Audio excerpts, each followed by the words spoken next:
It's another week. It's another podcast with me, Steve. And it's even colder. With Barry. Yeah. I can see your nipples poking out your shirt, you know, but you're just smuggling Smarties. Shouldn't be looking, should you? Don't worry about my nipples, you chippy tits. Actually, fucking... He tells me that his beard shrinks his clothes, but he's not. His tits are getting bigger. You must be smuggling more Smarties because it's getting cold and your nipples are getting bigger. I've got a big coat. I wondered what you were going to say then. So, it's 187. It's podcast with me, Steve. And me, Barry. And what have we got for them today, Barry? Hemp. Hemp. What are they going to do with hemp? Everything. Build houses, cars, everything. Do you reckon you can build a car out of hemp? Someone's done it. Who? It was done years and years and years ago. I wonder if the first car wasn't made out. I did not know that. Googled it. I don't think they made the engine, but like they made fucking panels. We've got coats made of hemp. Yeah.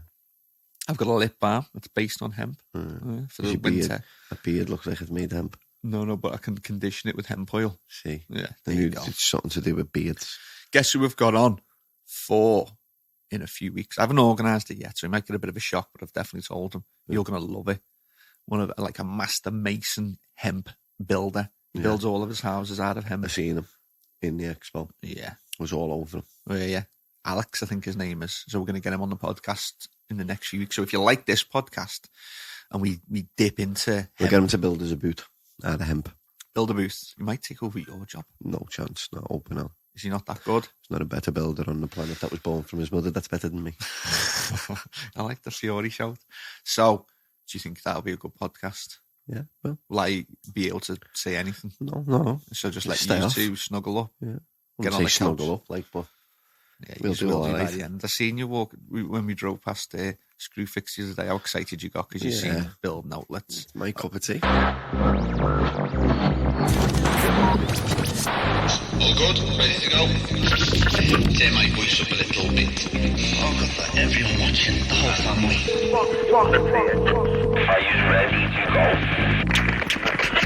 Barry built it here in the house that I built, in the booth that I built. I know people tune in every Sunday to listen, but even when business is good, we still manage to do the podcast. NPK.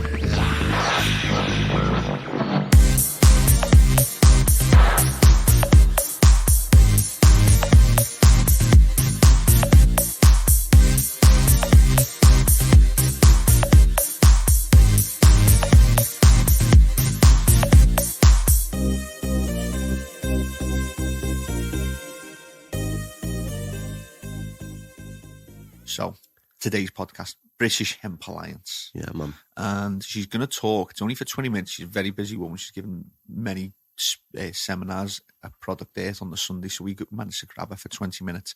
And she basically just went over the history of hemp, what it's used for, and how she wants people to get involved and support the British Hemp Alliance, the BHA. And bring it back, do you mean? Start putting it back into use. Back on the map, yeah. Make UK stand up and get it back into hemp like we used to be with Henry VIII, as she said. Yeah. So it's podcast 187, and we're the British Hemp Alliance. But firstly, we wouldn't have been able to do this podcast without Erwin from Can Filters. Just Erwin from Can Filters. Like, people are going to think it's just him that runs the team. Fucking dickhead. The whole team, even though Erwin's one of our favourites. Yeah. No, the whole team. The whole team of Can. Fan and Filters. Can as a whole. Can as a whole. It does, in the filter and the fan. Yeah, it fills a hole. Yeah. CANNA, the nutrient company. Yeah. The mineral line, the organic line, the everything line. Great range of nutrients. I think everyone knows what CANNA is. We just pay them lip service. I tell you something about CANNA. It adjusts your pH, the base nutrients A and B. That's why people do so well with it. I know that. I know you know it's great for beginners and it's great for experts. Experts. Okay. Who else have we got? We've got SANlight, who have done really well over the summer, and they're still doing really well now, to be honest with you. It's the only LED we've sold over the summer. I'm going to put my hand on, I might upset people now, but it's probably the best LED I've ever come across. Mm-hmm. Be dead honest, and that's me putting it out there. Yeah. If anyone's got anything to say, I'm in NPK 2288309. You can have an argument with me, but I reckon it's probably check that. It's a game changer, mate. Honest to God, they've been doing very well. We've not give them out. Customers have bought them over the summer, and no one's come back and complained. They've come back and bought more. They have. Yeah. AutoPot watering system. It's about time they get into AutoPots. You'll have seen the instructional videos by now. If you haven't used an AutoPot, you should be using them. Yeah, it'll make you a better grower as well. Yeah, make you you a spend better more grower. time with your plants rather than feeding your plants. Yeah. Bottom fed system, phenomenal. Yeah. Who else? Revolution. Micro Diva. electronics. Boom. There we go. Yeah. Double-ended. 1,000 watt. Single-ended. Single-ended. LED. Everything. Micro electronics. That's what they are about. Yeah. So, Revolution, CANNA, AutoPot, can filters, SANlight. and SANlight. Then we did them. We did well. SANlight. We've done well. Right. That's it, Barry. We're back into the podcast. Another lazy week for me and Barry. Yeah, I like lazy weeks. Oh, I love lazy weeks. I'm going to let you in with the lovely British Hemp clients. Yeah, man. Yeah, and it's just a lot going on for me right now, and a lot of, yeah, good.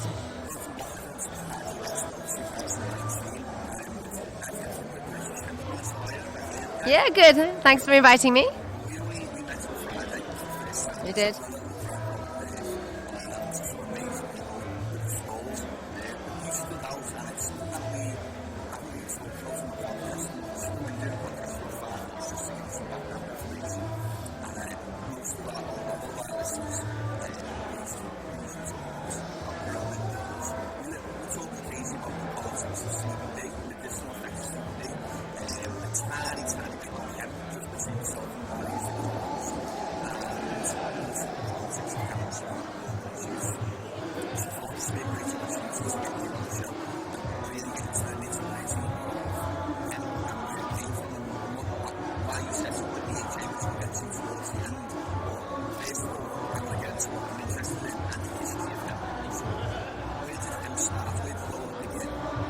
Well, we have documentation that the first ever silk kimono that was found was actually made from hemp silk. So we can trace hemp right back to the very beginnings. I personally have a theory that hemp, cannabis, was one of the crops that was able to clear up the toxicity on the planet in order to make the planet vibrant and healthy. So when you see the dinosaurs eating the tall trees, for me they were probably cannabis trees, because the makeup of hemp is exactly the same as the makeup of humans. So basically hemp is our best friend in the plant world. The aim of hemp is to keep everything in homeostasis, so to keep everything into balance. So the more hemp that we consume, the more cannabis that we consume, the more that we plant, the more the planet remains balanced and in harmony. And so we can trace right back from the very beginnings the usage of hemp in humanity's growth and domestication. But yeah. Yeah, well, even beyond ancient China, it was probably used at the very beginnings, and then as cultures developed, they started to utilize plants. I mean, that's how the planet was based on a plant-based economy. I mean, everything that we made came from the earth, and there was a very clear connection between what the earth was providing and what we were consuming. And hemp was obviously a very important plant in that because of the many uses that it has.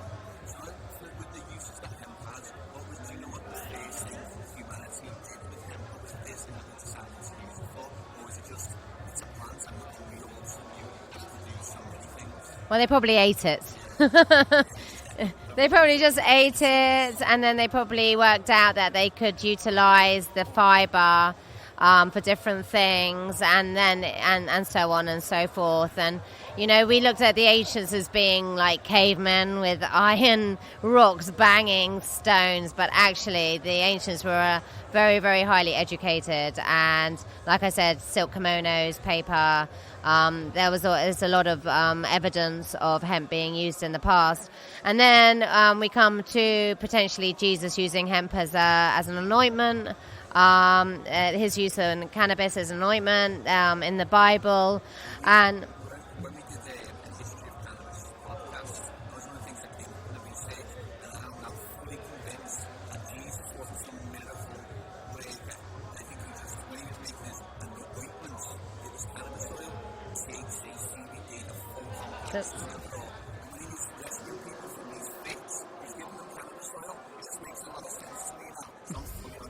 Yeah, I feel the same way. I don't really believe in magic.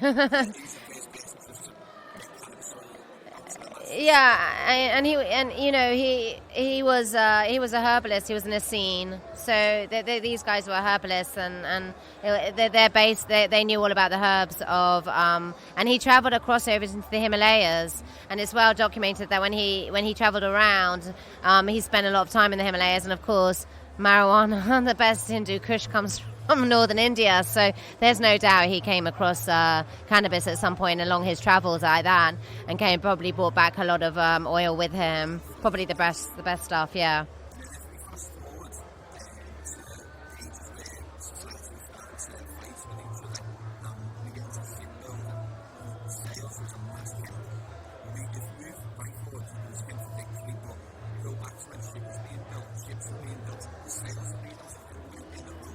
Well, the word canvas comes from the word cannabis because it's the only seafaring fabric. So when they realised that they could actually make sails from canvas, then they actually gave them a real kickstart of the navy and the maritime industry. And under Henry VIII, so when Henry VIII decided to marry Anne Boleyn and divorce from Catherine of Aragon, he had to divorce from the Catholic Church to become the head of Protestantism, the head of the church instead. By cutting off from the Church of Rome, basically Catholicism, he also cut off the financial supply that every country was receiving from the church, from the Vatican. And so he had to look at ways of making England sovereign.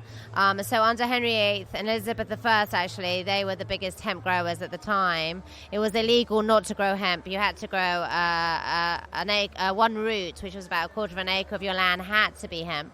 And you could have even paid your taxes with it. So hemp was an incredibly important plant for Henry VIII and Elizabeth I. And in fact, interestingly, Elizabeth I was one of the longest reigning monarchs ever as a woman. And she really brought peace and prosperity to England through building the hemp maritime industry, and then sailing and colonizing other countries and growing the Commonwealth.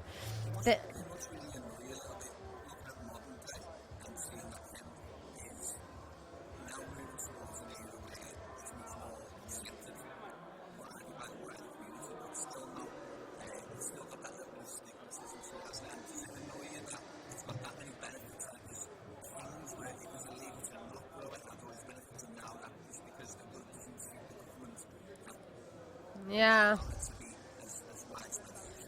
I've reached a point where I'm really tired of man-made law. Man-made law that are protecting the interests of the corporations and cartels that are controlling this planet. It's getting to a point now where what we found, I've been in the hemp industry now since 2006, that every time we find another loophole, they just tighten the noose and tighten that loophole, and then you go down another dead end. And it's getting to a point where it's pretty obvious that you have Theresa May's husband and the drug minister Victoria Dale's husband having shares in medicinal cannabis, and at the same time really not allowing hemp to thrive because of the THC issue around it. Especially if we're going into a post-Brexit scenario, the issue is that the farmers are desperate. They're looking for a cash crop that works. It's a fantastic break crop for farmers because it's a really amazing environmental crop in that it really decompresses compressed soils, which have a big problem at the moment of compressed soils. It also really sucks up like toxic soils, and because the root goes 3 meters down, so you really get a really good clean soil, and it also brings a lot of wildlife to the area. And you only grow it in 4 or 5 months, and then you cut it down, and then you can grow winter wheat. They found that there's better yields after you've grown hemp. Hemp is a very non-needy product, so you don't need really fertilizers or a lot of chemicals on the plant. It needs nitrogen, but you can always put a cover of clover on, so there's lots of organic ways of putting nitrogen back into the soil to feed the hemp plant. But the most important, I think, for hemp is that it doesn't need a lot of water. And by not needing a lot of water, we're reaching a massive water shortage on the planet right now. So the fact that there's a crop out there that not only creates sustainability by sucking out the nutrients and the toxins, sucking out the toxins from the ground, but also sucking out the carbon from the atmosphere and some of the pollutants from the atmosphere, turning that into sustainable biodegradable products, that whole closed loop cycle is right for where we are right now, as super essential for farmers to have the benefits of the environmental benefits, and then also be able to give them a crash crop for them to be able to turn that crop into some products, sustainable products. So for me, hemp is an incredibly important plant for humanity and for Britain.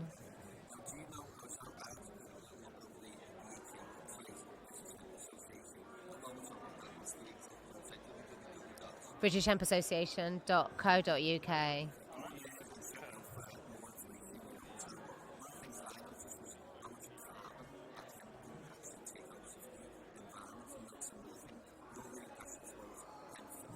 Yeah.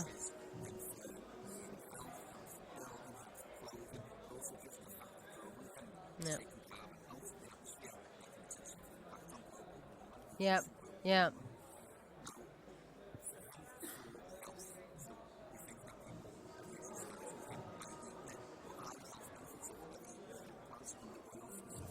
Well, so hemp provides the flower and the seed that we can consume.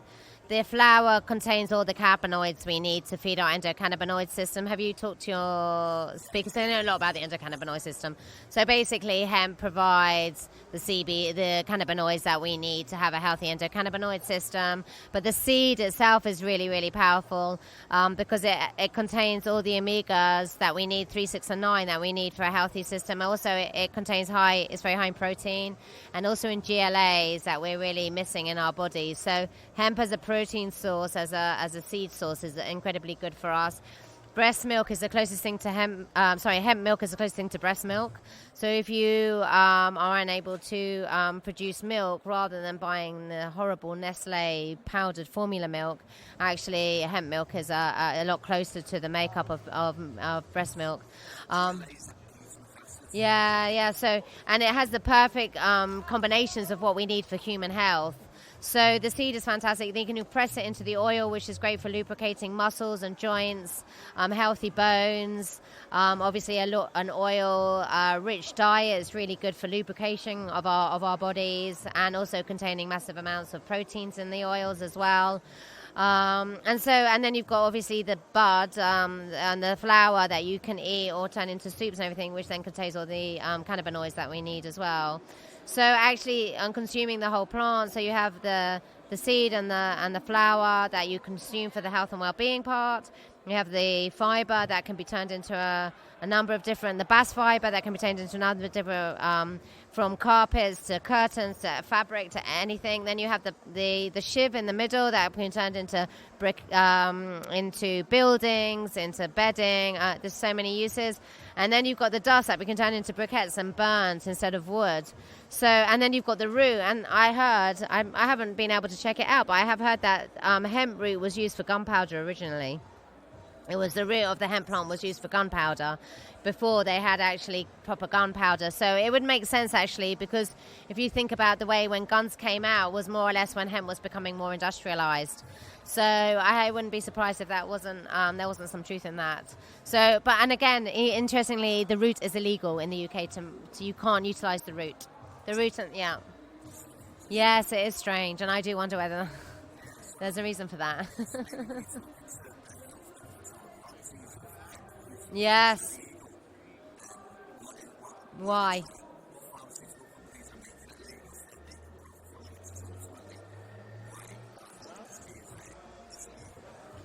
Absolutely. I mean, this is a big problem, is that the cartels, the petrochemical cartel, the pharmaceutical cartel, the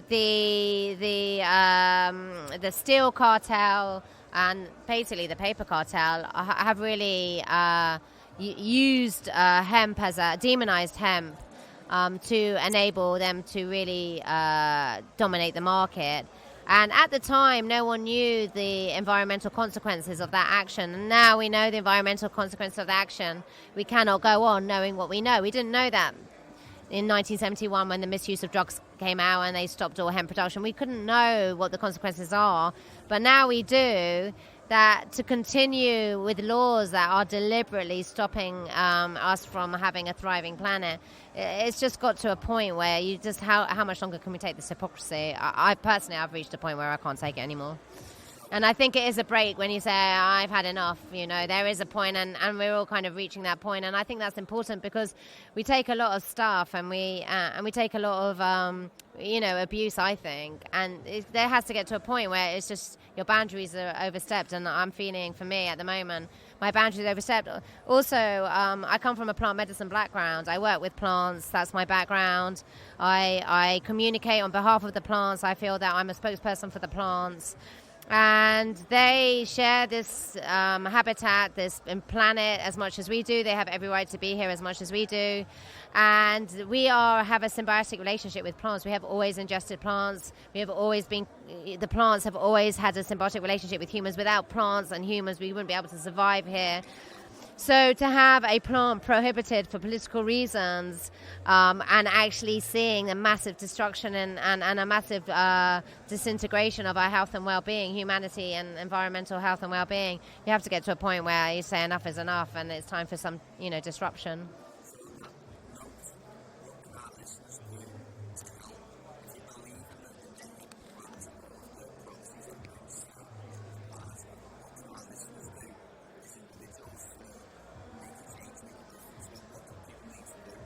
Well, the first thing is to start educating about hemp. That's really important. You can join the BHA as a supporter.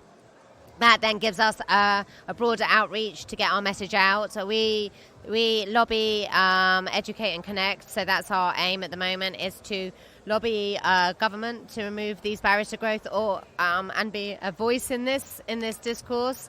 And a voice for the farmers, a voice from seed to shelf, so and a legitimate, credible voice for the industry. I think that hemp's always been kind of like the Cinderella, I call her, of the cannabis world, and she really hasn't had a voice, and so giving her a voice and having her represented in the debate is, I think, a really important part of the journey. So education in that sense, connecting the industry together is really important. It's united, we're much stronger than we are separate, and I really feel that that's a very important part that we can play, is if we come together as a united voice and we can put much stronger pressure on the government. Buying hemp products, supporting local hemp shops. I mean, this is a big thing as well. If we don't start supporting British-based manufacturing and British-based farming, British-based industry, we're going to just see England being swamped with imports very, very, very soon, especially if in a post-Brexit scenario.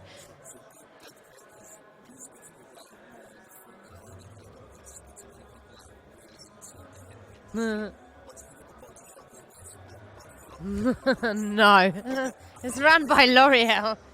I'm sorry, that was the biggest sellout ever. Sellout. She sold out to L'Oreal, that is known for animal testing. No. You want to go to, not L'Oreal, to like independent, industries, little cottage industries. If you're seeing someone selling hemp product, buy something. It might be a little bit more, but actually that money's going into the community, is going back into the local economy. We need to start funding our local economies a lot more. The moment we put it into a big organization, a big corporation, the money goes flowing out, doesn't go flowing in. So it is really about educating people to start buying British and to start supporting British cottage industries, really. And that's why we set up the hemp zone here in Product Earth, was to showcase some of the amazing things that hemp does, but also to give people an opportunity to buy also from these little shops, little businesses, and help them to grow.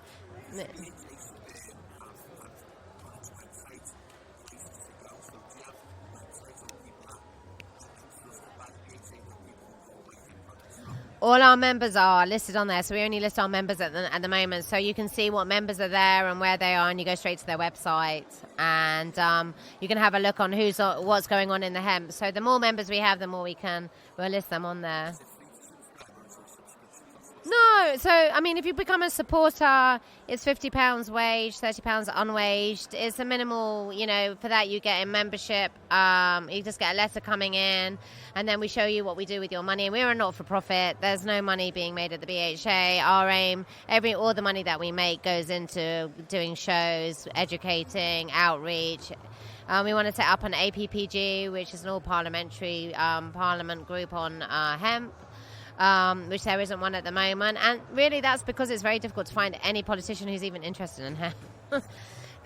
Everyone's interested in cannabis, but hemp is not really an issue, so we're trying to make it an issue, because if we don't make it an issue, very soon we're going to see laws coming in saying everything has to be 0% THC, and that's really, really, really damaging for the hemp industry. 0.2% THC to grow it, but everything has traces of hemp. Even the seed has traces of hemp, the fiber. I mean, THC is in all of the plant. So to take it to that, it's just killing the industry with no reason for it. And if you're turning that hemp into plastics and wood and all sorts of industrial, agricultural products, why would it need a controlled substance license? You're not consuming it. It doesn't matter how. It could be 100% THC. Who cares? It's turning into plant. You're not going to smoke it. So the whole THC issue doesn't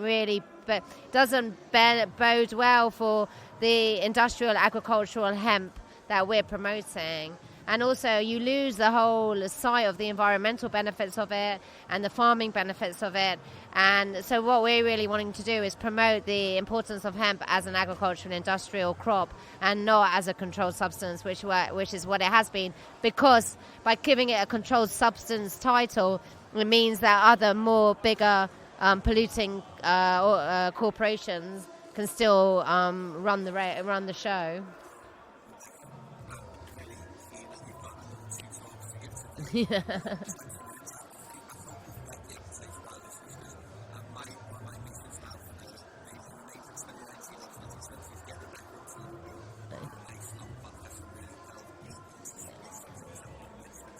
Yeah.